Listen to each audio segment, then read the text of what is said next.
Sugeng dalu Bu, kula Rahel Patricia Ayusta, absen nomor 28, kelas 9D badhe maos geguritan. Sugeng midhangetaken.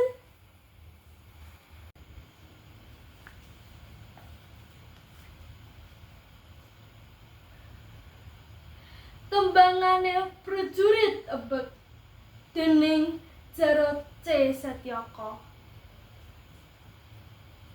Minggir utawa mlebu sedrone bebarisan Ki Sanat.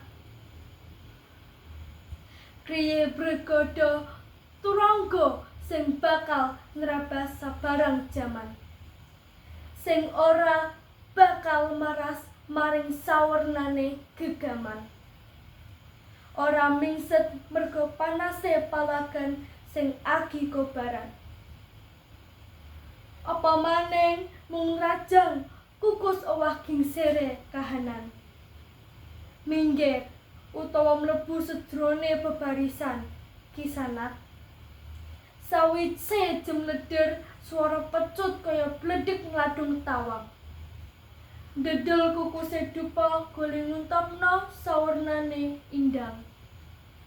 Aja wani-wani rika nyepelekno najan mung wujud jarang kepang.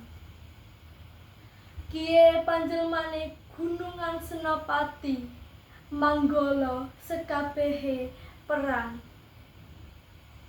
Mayuh bali tetembangane kaki nini sing gawe ati wening. Merga sawise ning kalangan gumandang gending eling-eling. Langka dalan liya sing bisa dituju kejaba kudu bali maning. Balik nuhoni ilihe bapa serayu sing tansah gawe piweling. Mulih maring antenge kaki slamet sing tetek gotle njaga pepeling.